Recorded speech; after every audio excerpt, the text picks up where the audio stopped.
അവിടെ പ്രതിഷേധത്തിനിടെ നാടകീയമായ രംഗങ്ങളാണ് ഉണ്ടായത്. വാഹനത്തിന് മുകളിലേക്ക് വരെ അവിടെ കോൺഗ്രസ് പ്രവർത്തകർ ചാടി വീഴുന്ന കാഴ്ച കണ്ടു. ആന്റണി രാജു പുറത്തേക്ക് ഇറങ്ങി. പോലീസ് ആന്റണി രാജുവിന് വഴിയൊരുക്കി. തൊട്ടു പിന്നാലെയാണ് കോൺഗ്രസിന്റെ പ്രതിഷേധമുണ്ടായത്, യൂത്ത് കോൺഗ്രസിന്റെ പ്രതിഷേധമുണ്ടായത്. വാഹനത്തിന് മുകളിലേക്കൊരു പ്രവർത്തകൻ ചാടിക്കയറുന്നത് നമ്മൾ കണ്ടതാണ്. വാഹനത്തിനടിയിലേക്ക് കമ്പുകളൊക്കെ വലിച്ചെറിയുന്ന പ്രവർത്തകരെയും കണ്ടു. അങ്ങനെ വലിയ പ്രതിഷേധത്തിനിടയിലൂടെയാണ് ഇപ്പോൾ ഒരു പ്രവർത്തകൻ അവിടെ നിലത്ത് വീണ് കിടക്കുന്നുണ്ട്. അത് ഏത് സാഹചര്യത്തിലാണ് എന്നുള്ളത് അറിയേണ്ടതുണ്ട്. മനീഷ് കേൾക്കാമെങ്കിൽ ആ പ്രവർത്തനം എന്ത് പറ്റിയതാണ് മനീഷ്? ഉന്മേഷ്, ഈ വാഹനത്തിന് മുൻപിൽ ഈ വാഹനം കടന്നു പോകാൻ അനുവദിക്കാതെ ഈ വാഹനത്തിന് മുൻപിൽ നിന്ന ഒരു കോൺഗ്രസ് പ്രവർത്തകനെ നിലവിൽ പോലീസ് അവിടെ നിന്നും ബലം പ്രയോഗിച്ചു മാറ്റി. ആദ്യം മുതൽ തന്നെ പോലീസ് ബലം പ്രയോഗിച്ചായിരുന്നു പ്രവർത്തകരെ മാറ്റിയത്. സ്വാഭാവികമായ ഒരു പ്രതിക്ക് പുറത്തേക്ക് ഇറങ്ങുമ്പോൾ കോൺഗ്രസിന്റെ പ്രതിഷേധം ഉണ്ടാകുന്നത് സ്വാഭാവികമാണ്. പക്ഷേ അതിനെ വലിയ രീതിയിൽ പോലീസിന്റെ വലിയ ബലപ്രയോഗം നടന്നു. കാരണം അത്രത്തോളം കോൺഗ്രസ് പ്രവർത്തകർ ഇവിടെയുണ്ട്. അദ്ദേഹത്തിന്റെ വാഹനം കടന്നു പോകാനുള്ള ഒരു സാഹചര്യമായിരുന്നില്ല ഇവിടെ. ഈ പ്രവർത്തകർ അതിന് മുൻപിൽ, ഈ കാറിന് പോകാൻ കഴിയാത്ത വിധം അതിന്റെ മുൻപിൽ കയറി നിൽക്കുകയായിരുന്നു. അങ്ങനെയാണ് പോലീസ് ആദ്യം ഈ പ്രവർത്തകരെ മാറ്റുന്നത്. അതിൽ ഒരു പ്രവർത്തകന് പോലീസിന്റെ മർദ്ദനം ഉണ്ടായി എന്നാണ് കോൺഗ്രസ് ആരോപിക്കുന്നത്. യൂത്ത് കോൺഗ്രസ് പ്രവർത്തകർ നിലവിൽ ഇവിടെ താഴെ കിടക്കുകയാണ്. അയാൾക്ക് പരിക്കേറ്റിട്ടുണ്ട് എന്നാണ് പ്രവർത്തകർ ആരോപിക്കുന്നത്. അങ്ങനെ പോലീസിനെതിരെ പോലീസും കോൺഗ്രസ് പ്രവർത്തകരുമായി നെടുമങ്ങാട് ഈ റോഡിൽ വെച്ച് വലിയ രീതിയിൽ കയ്യാങ്കളിയിലേക്ക് എത്തിയിരിക്കുകയാണ്. പോലീസും പ്രവർത്തകരും തമ്മിൽ വലിയ ഉന്തും തള്ളുണ്ടാകുന്നു. അങ്ങനെ കോൺഗ്രസ് മനീഷ്, ഈ പരിക്ക് സാരമുള്ള പരിക്കാണോ? ഈ പ്രവർത്തകൻ അവിടെ നിന്ന് ആശുപത്രിയിലേക്ക് മാറ്റുകയല്ലേ വേണ്ടത്? എന്താണ് തടസ്സം ഇവിടെ? പ്രവർത്തകൻ നിലവിൽ അർത്ഥബോധ അവസ്ഥയിലാണ്. അതായത് അയാൾക്ക് സംസാരിക്കാൻ കഴിയുന്നില്ല.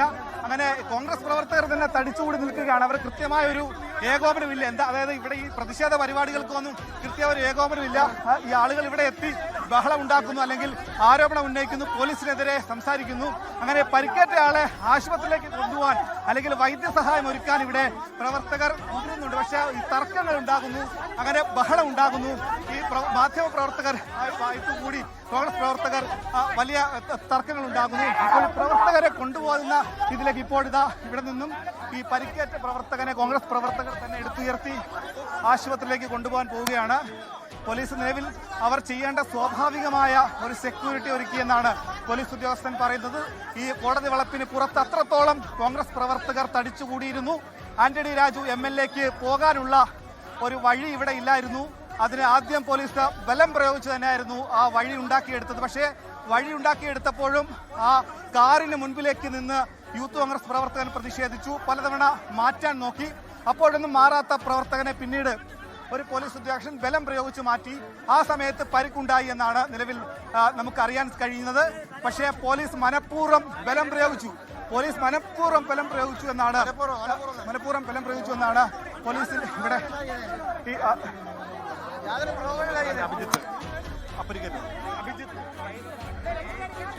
അവിടെ ഒരു പ്രവർത്തകന് പരിക്കേറ്റിട്ടുണ്ട്. പോലീസിന്റെ കയ്യേറ്റം എന്നാണ് കോൺഗ്രസ് ആരോപിക്കുന്നത്. പക്ഷേ ആന്റണി രാജുവിന് കടന്നുപോകാൻ വഴി ഒരുക്കുകയായിരുന്നു എന്നാണ് പോലീസ് ഇപ്പോൾ വിശദീകരിക്കുന്നത്. പരിക്കേറ്റൊരു പ്രവർത്തകൻ അവിടെ നിന്ന് ആശുപത്രിയിലേക്ക് മാറ്റുന്നുണ്ട്. കോൺഗ്രസ് പ്രവർത്തകർ തന്നെയാണ് അദ്ദേഹത്തെ അവിടെ നിന്ന് ഇപ്പോൾ ചുമന്ന് മാറ്റിക്കൊണ്ടിരിക്കുന്ന ആശുപത്രിയിലേക്ക് എത്തിക്കാനുള്ള തയ്യാറെടുപ്പിലാണ്.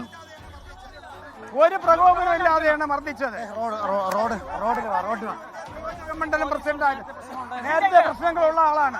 നേരത്തെ കഴിഞ്ഞ ഇലക്ഷൻ സമയത്തും ഇതുപോലുള്ള പ്രശ്നം ഉണ്ടായിരുന്നു. ഈ കഴിഞ്ഞ തദ്ദേശ സ്വയം മുനിസിപ്പൽ തെരഞ്ഞെടുപ്പിന്റെ കലാശക്കൊട്ടിനും ഇതേപോലെ ആവശ്യമില്ലാത്ത തരത്തിൽ ഈ SI ഇതുപോലെയുള്ള പെരുമാറ്റം ഉണ്ടായിരുന്ന ആളാണ്. പോലീസിന് നേരെയാണ് അവിടെ കോൺഗ്രസ് പ്രവർത്തകരുടെ ആരോപണം. പോലീസ് കയ്യേറ്റം ചെയ്തു എന്നുള്ള ആരോപണം അവർ ഉന്നയിക്കുന്നുണ്ട്. ഒരു കോൺഗ്രസ് പ്രവർത്തകൻ അവിടെ നിലത്ത് വീണ് കിടക്കുന്നുണ്ടായിരുന്നു. അദ്ദേഹത്തെ ഇപ്പോൾ ആംബുലൻസ് എത്തിച്ച് ആംബുലൻസിലേക്ക് മാറ്റുകയാണ്. അദ്ദേഹത്തെ ആശുപത്രിയിലേക്ക് കൊണ്ടുപോകാനുള്ള തയ്യാറെടുപ്പിലാണ്. പോലീസിന്റെ പ്രവൃത്തി എന്നാണ് ഇതിനെ കോൺഗ്രസ് അതിനെ കുറ്റപ്പെടുത്തുന്നത്. പോലീസിന്റെ കയ്യേറ്റം ഉണ്ടായി എന്ന് കോൺഗ്രസ് അതിനെ കുറ്റപ്പെടുത്തുന്നുണ്ട്. പക്ഷേ പോലീസ് വിശദീകരിക്കുന്നത് ആന്റണി രാജുവിന് കടന്നു പോകാനുള്ള വഴി ഒരുക്കുകയായിരുന്നു തങ്ങൾ എന്നതാണ്. ഏതായാലും ആംബുലൻസ് എത്തി.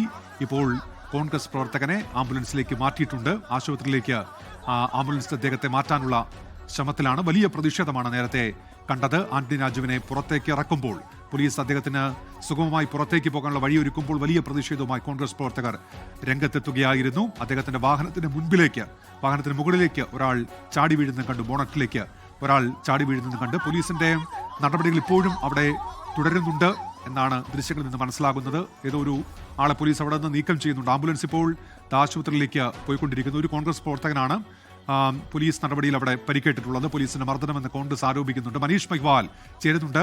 മനീഷ്, ആ പ്രവർത്തകനെ ആശുപത്രിയിലേക്ക് കൊണ്ടുപോയിട്ടുണ്ട്. നിലവിൽ എന്താണ് അവസ്ഥ മനീഷ്?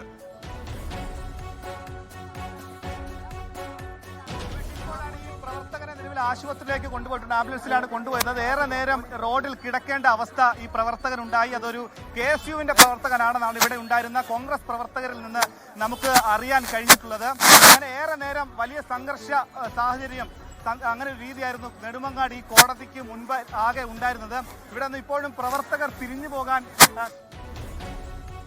ശബ്ദത്തിൽ ചെറിയ പ്രശ്നമുണ്ട്. എത്താം മനീഷ്. അവിടെ നിലവിൽ പ്രവർത്തകർ ഇപ്പോഴും തമ്പടിച്ച് നിൽക്കുന്നുണ്ട്. ആന്റണി രാജുവിന് 3 വർഷം തടവാണ് കോടതി വിധിച്ചിരിക്കുന്നത്. അദ്ദേഹം MLA സ്ഥാനത്ത് നിന്ന് അയോഗ്യനാക്കപ്പെടും. അതോടൊപ്പം തന്നെ അദ്ദേഹത്തിന് ഇനിയും വരാൻ പോകുന്ന നിയമസഭാ തെരഞ്ഞെടുപ്പിൽ മത്സരിക്കാൻ കഴിയാത്ത സാഹചര്യം ഉണ്ടാകും. നിയമവിധി, ശിക്ഷാവിധി ഇതേപടി തുടരുകയാണെങ്കിൽ നിലവിലെ ഇരുവർക്കും ജാമ്യം നൽകിയിട്ടുണ്ട് കോടതി. മനീഷ് മഹിവാൽ ചേരുന്നുണ്ട്. മനീഷ്, എന്താണ് നിലവിലെ അവസ്ഥ? മനീഷ്, അല്പസമയങ്ങൾക്ക് മുൻപ് ഈ നെടുമങ്ങാട് കോടതി വളപ്പിന് മുൻപിൽ വലിയ നാടകീയമായ സംഭവങ്ങളായിരുന്നു അരങ്ങേറിയത്. കോൺഗ്രസ് പ്രവർത്തകർ സ്വാഭാവികമായും മുന്നണിയിൽ, അതായത് ഭരണപക്ഷത്തിലെ ഒരു MLAക്കെതിരെ ഒരു കേസിൽ ശിക്ഷിക്കപ്പെടുമ്പോൾ സ്വാഭാവികമായും അതിന്റെ മുൻപിൽ പ്രതിഷേധവുമായി എത്തും. പക്ഷേ പോലീസ് അതിനെ നേരിട്ടത് കനത്ത ബന്ദോബസ്തോട് കനത്ത ബലപ്രയോഗം നടത്തിയെന്നാണ്. പക്ഷേ ആദ്യഘട്ടത്തിൽ പോലീസ് പ്രവർത്തകരോട് പിരിഞ്ഞു പോകാൻ ആവശ്യപ്പെട്ടു. ഇവിടെ നിന്നും കാറിന്റെ മുൻപിൽ നിന്ന പ്രവർത്തകരോട് മാറി നിൽക്കാൻ ആവശ്യപ്പെട്ടു. അങ്ങനെ പല ആവർത്തി പോലീസ് പറഞ്ഞിട്ടും മാറാത്ത പ്രവർത്തകരെ അവിടെ നിന്നും ബലം പ്രയോഗിച്ചു മാറ്റി. അങ്ങനെ ഒരു KSU പ്രവർത്തകൻ ഈ വാഹനത്തിന്റെ മുൻപിൽ, വാഹനം കടന്നു പോകാൻ പറ്റാത്ത തരത്തിൽ അതിന്റെ മുൻപിൽ നിന്നപ്പോഴാണ് പോലീസ് ബലം പ്രയോഗിച്ച് മാറ്റിയത്. പക്ഷേ നിരവധി കോൺഗ്രസ് പ്രവർത്തകർക്കടക്കം പരിക്കേറ്റിട്ടുണ്ട് എന്നാണ് ഇവിടെ കോൺഗ്രസ് പ്രവർത്തകർ അല്ലെങ്കിൽ നേതാക്കൾ ആരോപിക്കുന്നത്. ഇപ്പോഴും പ്രവർത്തകർ അവിടെ തമ്പടിച്ച് നിൽക്കുന്നുണ്ട്. ഞങ്ങളുമുണ്ട്. ഒരു പരിധി വിടാതെ പോയപ്പോൾ അവസാനം എല്ലാവരെയും കബളിപ്പിച്ചുകൊണ്ട് ആന്റണി രാജുവിനെ മാധ്യമ ശ്രദ്ധയിൽ നിന്ന് മാറ്റുന്നതിന് വേണ്ടി, മാധ്യമക്കാരുടെ ശ്രദ്ധയിൽ പെടാതിരിക്കാൻ ഒളിച്ചു കടത്തിയത് മുഴുവൻ ബഹുജനങ്ങളെ എതിർത്തപ്പോൾ സ്വാഭാവികമായി അങ്ങനെയാണ് സമരത്തെ നേരിടേണ്ടത്. ഇടതുപക്ഷ മുന്നണിയും DYFI നടത്തിയ സമരങ്ങളെ ഇങ്ങനെ അടിച്ചൊതുകയാണ് ചെയ്തിട്ടുള്ളത്. ഇനി ഇത് ആവർത്തിച്ചാൽ, ഇത് അവസാനമായി ഞാൻ പോലീസുകാരോട് പറയുന്നു, ഇനി ഇത്തരത്തിലുള്ള മർദ്ദനം ആവർത്തിച്ചാൽ നാളെ ഒരു പോലീസുകാരനും നെടുമങ്ങാട്ടെ ലാൻഡ് ഓർഡർ കൈകാര്യം ചെയ്യാൻ ഞങ്ങൾ അനുവദിക്കില്ല. അതിശക്തമായ ഞങ്ങളുടെ തീരുമാനമാണ്.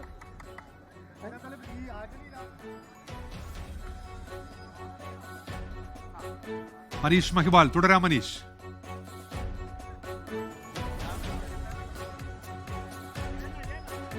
അങ്ങനെ ഈ നേതാക്കൾ ആരോപിക്കുന്നത് പോലീസിന്റെ ഭാഗത്തുനിന്നും മനഃപൂർവ്വമായി ഒരു പ്രകോപനം ഉണ്ടാകാതെ പോലീസിന്റെ ഭാഗത്തുനിന്നും ബലപ്രയോഗം ഉണ്ടാക്കി കാർ മുന്നോട്ട് പോകുന്ന സമയത്ത് പ്രതിഷേധം സ്വാഭാവികമായി മുമ്പിൽ നിന്നു. പക്ഷേ അങ്ങനെ പ്രവർത്തകരെ വലിയ പോലീസ് സന്നാഹം ഉപയോഗിച്ചുകൊണ്ട് ഇവിടെ നിന്ന് മാറ്റുകയായിരുന്നു, പ്രവർത്തകരെ എടുത്തെറിയുകയായിരുന്നു എന്നാണ് കോൺഗ്രസ് പ്രവർത്തകർ പറയുന്നത്. പക്ഷേ സ്വാഭാവികമായും ആന്റണി രാജു ഏറെ നേരം കോടതി വളപ്പിന് അകത്ത് തന്നെയായിരുന്നു. കാരണം പുറത്ത് അത്രത്തോളം പ്രവർത്തകർ ഓരോ ഘട്ടത്തിലും തടിച്ചുകൂടി എത്തിയിരുന്നു.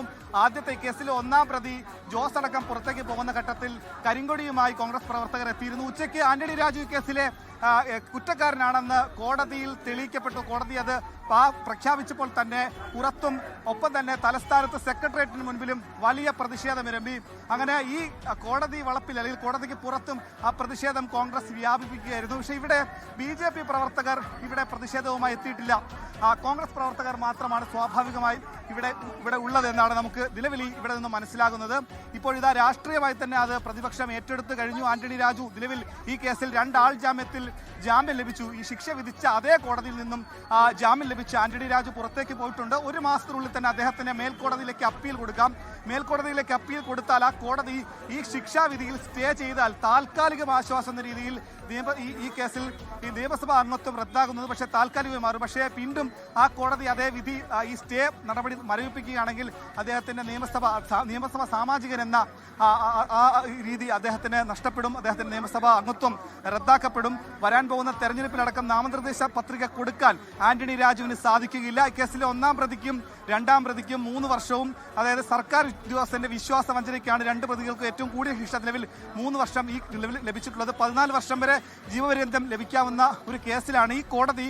ആ കോടതിയുടെ അധികാര പരിധിയിൽ പക്ഷേ 3 വർഷത്തിൽ കൂടുതൽ ശിക്ഷ വിധിക്കാൻ കഴിയുകയില്ല. നെടുമങ്ങാട് ഫസ്റ്റ് ക്ലാസ് മജിസ്ട്രേറ്റ് കോടതിക്ക് അങ്ങനെ ആ കോടതി പരമാവധി അവരുടെ പരിധിയിൽ നിന്ന് 3 വർഷം തടവ് ശിക്ഷ വിധിച്ചു. ഇവിടെ ആന്റണി രാജുവിന് സർക്കാർ ഉദ്യോഗസ്ഥന്റെ ഭാഗത്തുനിന്നുണ്ടാകുന്ന വഞ്ചനയ്ക്കാണ് കുറ്റം. പക്ഷേ സർക്കാർ ഉദ്യോഗസ്ഥൻ 1990-ൽ ഈ സംഭവം നടക്കുമ്പോൾ ആന്റണി രാജു സർക്കാർ ഉദ്യോഗസ്ഥനായിരുന്നില്ല. പക്ഷേ കൂട്ടുപ്രതിക്ക് ലഭിക്കുന്ന അതേ കുറ്റവും ശിക്ഷയും തന്നെ 2-ാം പ്രതി അല്ലെങ്കിൽ പ്രതിക്ക് ആന്റണി രാജുവിന് അനുഭവിക്കേണ്ടി വരുന്നു. അങ്ങനെ ഗൂഢാലോചനയ്ക്ക് 6 മാസവും കൃത്രിമമായി തെളിവ് ചമച്ചതിന് 2 വർഷവും പിന്നീട് സർക്കാർ ഉദ്യോഗസ്ഥന്റെ വഞ്ചനാക്കുറ്റത്തിന് 3 വർഷവും, അങ്ങനെ ആകെ 5 വർഷവും 6 മാസവും. പക്ഷേ അതിൽ ഏറ്റവും കൂടിയ ശിക്ഷയായ 3 വർഷം മാത്രം അനുഭവിച്ചാൽ മതി. ഇവിടെ ശരി മനീഷ്, ഏതായാലും വലിയ പ്രതിഷേധങ്ങൾക്കൊടുവിൽ ആന്റണി രാജു ഇപ്പോൾ കോടതി വിട്ടിരിക്കുന്നു. കോൺഗ്രസിന്റെ നേതൃത്വത്തിൽ വലിയ പ്രതിഷേധമാണ് ഉണ്ടായത്. 3 വർഷം തടവാണ് ഇപ്പോൾ കോടതി ആന്റണി രാജുവിന് വിധിച്ചിരിക്കുന്ന ശിക്ഷ.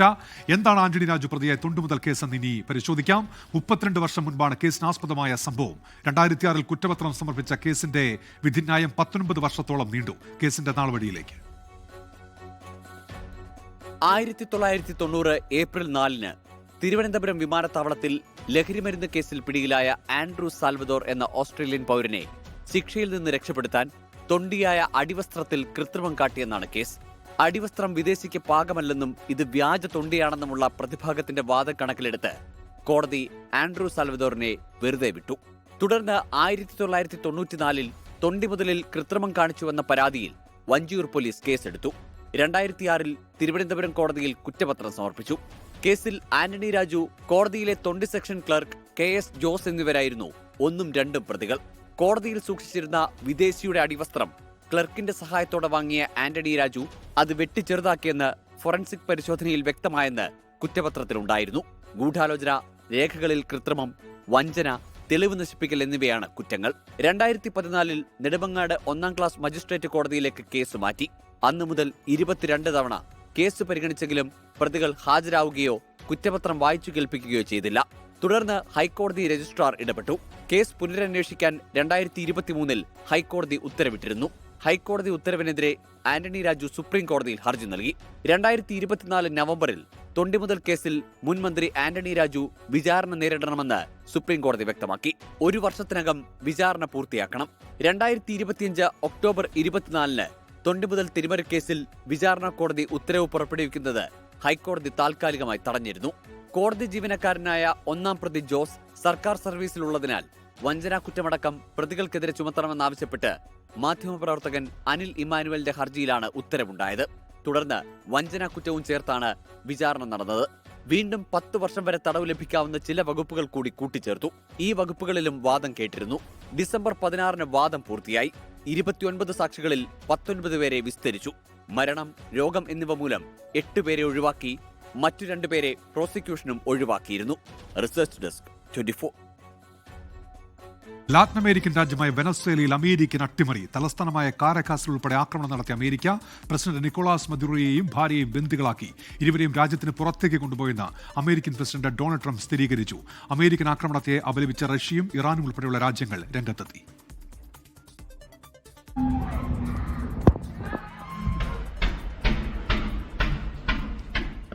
പ്രാദേശിക സമയം ഇന്ന് പുലർച്ചെ 1:50-നാണ് അമേരിക്ക വെനസ്വേലൻ തലസ്ഥാനമായ കാരക്കാസിൽ ആക്രമണം ആരംഭിച്ചത്. കാരക്കാസിലും മിറാൻഡയിലും അരുവാഗയിലും തുറമുഖമായ ലാഗോയറയിലും വിമാനത്താവളമായ ഈഗ്രോട്ടിലും ആക്രമണങ്ങൾ നടന്നു.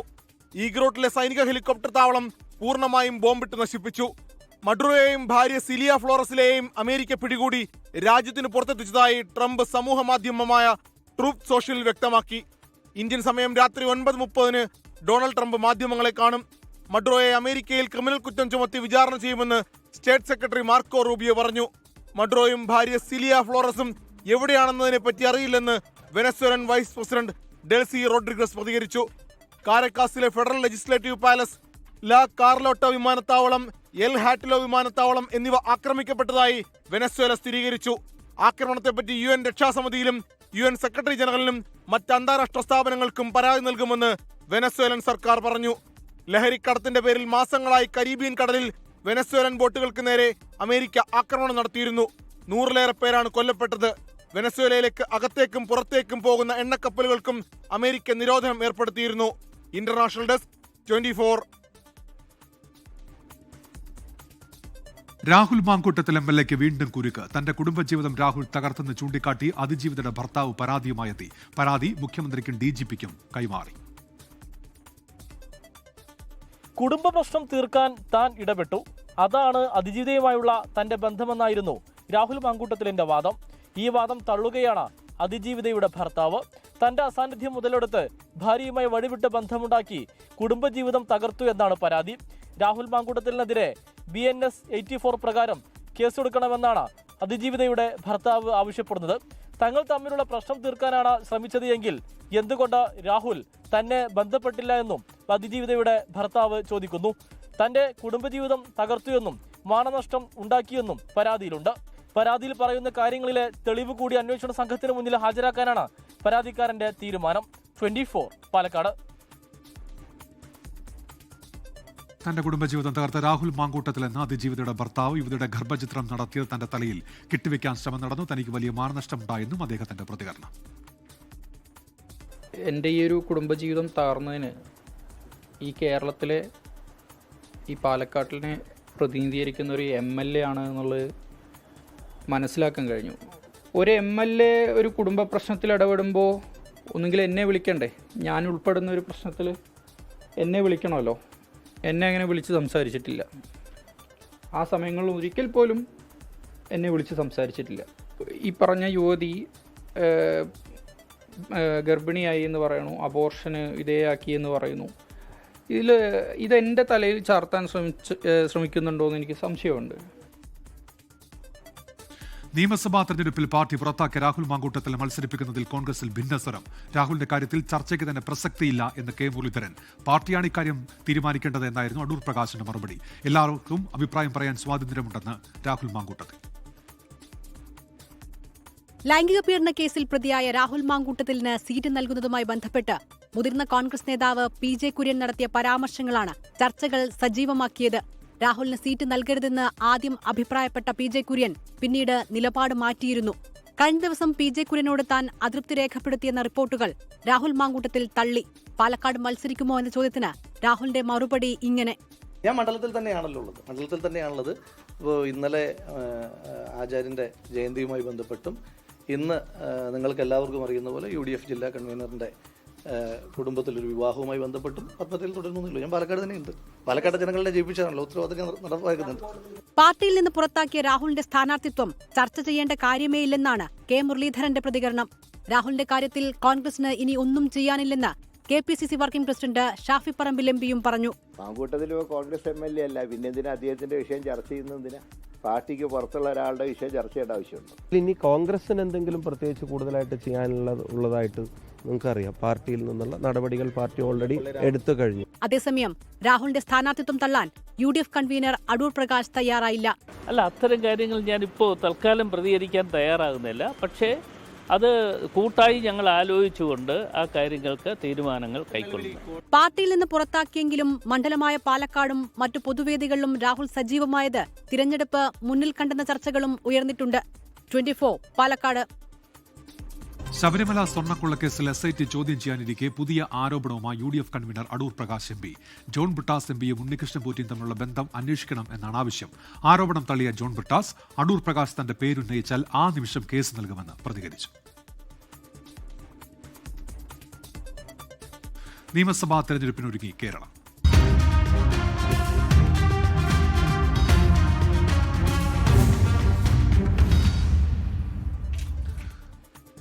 നിയമസഭാ തെരഞ്ഞെടുപ്പിൽ കോൺഗ്രസ് തിരിച്ചുവരിക മാത്രമാണ് ലക്ഷ്യമെന്നും ആര് മുഖ്യമന്ത്രിയാകുമെന്നത് പിന്നീട് തീരുമാനിക്കുമെന്നും ACC general secretary KC Venugopal. സ്ഥാനാർത്ഥി നിർണയത്തിൽ ഇക്കുറി പ്രശ്നങ്ങളുണ്ടാകില്ല. വിജയസാധ്യത മാത്രം കണക്കാക്കി നേരത്തെ സ്ഥാനാർത്ഥികളെ പ്രഖ്യാപിക്കുമെന്ന് KC വേണുഗോപാൽ 24നോട് പറഞ്ഞു. മുഖ്യമന്ത്രി ആരാണെന്ന ചോദ്യം ഞങ്ങളുടെ മുന്നിൽ ഇല്ല.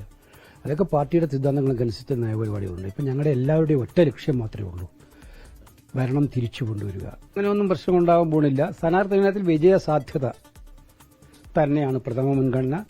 സ്വർണം കട്ടതും ഈ കൊള്ള നടത്തിയതുമെല്ലാം തിരുവിതാംകൂർ ദേവസ്വം ബോർഡ് CPM ഭരിക്കുന്ന സമയത്താണ്. അവർ ഒരുപാട് ശ്രമിക്കുന്നുണ്ട്. ആ ശ്രമമൊക്കെ അവർ നടത്തിക്കോട്ട്, പക്ഷെ കൂടുതൽ അപഹാസ്യാവുന്നേ ഉള്ളൂ. ഇനി ശബരിമല വാർത്തയിലേക്ക്. ശരണം സന്നിധാനം.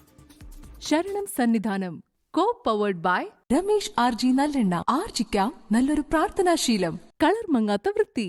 ലേക്രോൾ car shampoo. തരിതരിയായ GRB നെയ്. പ്യുവറാണ്, അത് ഷുവറാണ്. Co sponsored by BLM Kerala, Tamil Nadu, Pondicherry. Sabarimala സന്നിധാനത്ത് ഭക്തജന തിരക്ക് തുടരുന്നു. ഇന്ന് ഉച്ചവരെ 54,559 ഭക്തരാണ് എത്തിയത്.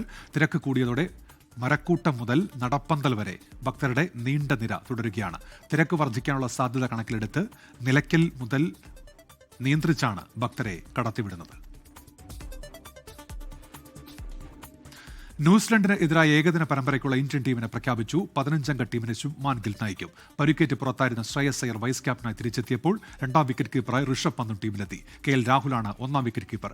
മുഹമ്മദ് ഷമി, ഇഷാൻ കിഷൻ എന്നിവരെ ടീമിലെടുത്തിട്ടില്ല. വാഷിംഗ്ടൺ സുന്ദർ, രവീന്ദ്ര ജഡേജ, നിതീഷ് കുമാർ റെഡ്ഡി എന്നിവരെ ഓൾറൗണ്ടർമാരായി ഉൾപ്പെടുത്തി. രോഹിത് ശർമ്മ, വിരാട് കോഹ്ലി എന്നിവർക്കൊപ്പം യശസ്വി ജയ്സ്വാളും ടീമിലുണ്ട്. സ്പെഷ്യലിസ്റ്റ് സ്പിന്നറായി കുൽദീപ് യാദവിനെയും ഉൾപ്പെടുത്തി. മുഹമ്മദ് സിറാജ്, ഹർഷിത് റാണ, പ്രസിദ്ധ് കൃഷ്ണ, അർഷ്ദീപ് സിംഗ് എന്നിവരാണ് പേസ് ഡിപ്പാർട്ട്മെന്റിൽ. 3 മത്സരങ്ങളുടെ പരമ്പരയിലെ ആദ്യ മത്സരം ജനുവരി 11 വഡോദരയിൽ നടക്കും. 1 കോടി മലയാളികൾ കൈകോർക്കുന്ന 24 മില്യൺ മലയാളി ക്ലബിന്റെ ഭാഗമായി MGM ഗ്രൂപ്പും 24 ചീഫ് എഡിറ്റർ ശ്രീകണ്ഠൻ നായർ പ്രഖ്യാപിച്ച അശരണർക്ക് 1000 വീടെന്ന പദ്ധതിയിലേക്ക് 1 കോടി രൂപ സംഭാവന ചെയ്ത് MGM ഗ്രൂപ്പ്. ശ്രീകണ്ഠൻ നായർ ഞങ്ങളുടെ കൊട്ടാരക്കരക്കാരനെന്ന് പറയുന്ന അദ്ദേഹത്തെ ഇന്ന് കൊട്ടാരക്കരയിൽ ഞങ്ങൾക്ക് അഭിമാനിക്കാൻ ശ്രീകണ്ഠൻ നായർ അല്ലാതെ വേറെ ആരുമില്ല എന്ന് ഞാൻ എവിടെയും പറയും. അതിൻ്റെ കാരണം എന്ന് പറഞ്ഞു കഴിഞ്ഞാൽ മനസ്സ് തുറന്ന് സമൂഹത്തിൻ്റെ നന്മയ്ക്ക് വേണ്ടി പ്രവർത്തിക്കുന്ന ഒരു മനുഷ്യൻ. പുള്ളി ഈ വെറും ചാനലിനടുത്ത പരിപാടി മാത്രമല്ല, കേരളം മൊത്തം നടന്ന് കണ്ട് കേരളം എന്താണെന്ന് മനസ്സിലാക്കിയ മനുഷ്യൻ. കേരളത്തിൻ്റെ പ്രയാസങ്ങളും കഷ്ടപ്പെടുന്നവനെ കണ്ട് മനസ്സിലാക്കി അവരുടെ പ്രശ്നങ്ങളിൽ ഇടപെടാൻ താല്പര്യം കാണിക്കുന്ന ഒരു മനുഷ്യൻ എന്നൊക്കെ ആ ഒരു രൂപത്തിൽ അദ്ദേഹത്തിൻ്റെ പ്രതിച്ഛായ തന്നെ മാറിയെന്നുള്ള സത്യം. 1000 വീട് കേരളത്തിൽ വെച്ചു കൊടുക്കാനായി അദ്ദേഹത്തിൻ്റെ ഒരു തീരുമാനമുണ്ട്. പക്ഷേ പുള്ളിയുടെ കയ്യിൽ 1 രൂപ പോലും ഇല്ല. പലരെയും പുള്ളിക്ക് സഹകരിക്കാനായിട്ട് പലരും ഉണ്ടാകുമെന്നുള്ള വിശ്വാസത്തിൽ അദ്ദേഹം പറഞ്ഞതാണ് എന്നുള്ള വെളിച്ചത്തിൽ ഞാൻ അദ്ദേഹത്തിൻ്റെ വീടിൻ്റെ ഇതിനു വേണ്ടി ഞാൻ 1 കോടി രൂപ ഞാൻ കൊടുക്കാമെന്ന് അദ്ദേഹത്തോട് ഞാൻ പറയുകയും ചെയ്തു. അപ്പോൾ അത് കേട്ടപ്പോൾ ഞങ്ങളുടെ മസ്കറ്റ് സംഘത്തിൽ വന്നിരിക്കുന്ന ആൾക്കാർക്ക് എല്ലാം വളരെ സന്തോഷമായി. ലോകത്തെവിടെയായാലും ഏത് സമയത്തും 24 വാർത്തകളും ഓഗ്മെന്റഡ് റിയാലിറ്റി പാക്കേജുകളും എക്സ്പ്ലെയിനറുകളും വിശദമായി കാണാൻ ഞങ്ങളുടെ YouTube ചാനൽ നിങ്ങൾക്ക് സബ്സ്ക്രൈബ് ചെയ്യാം.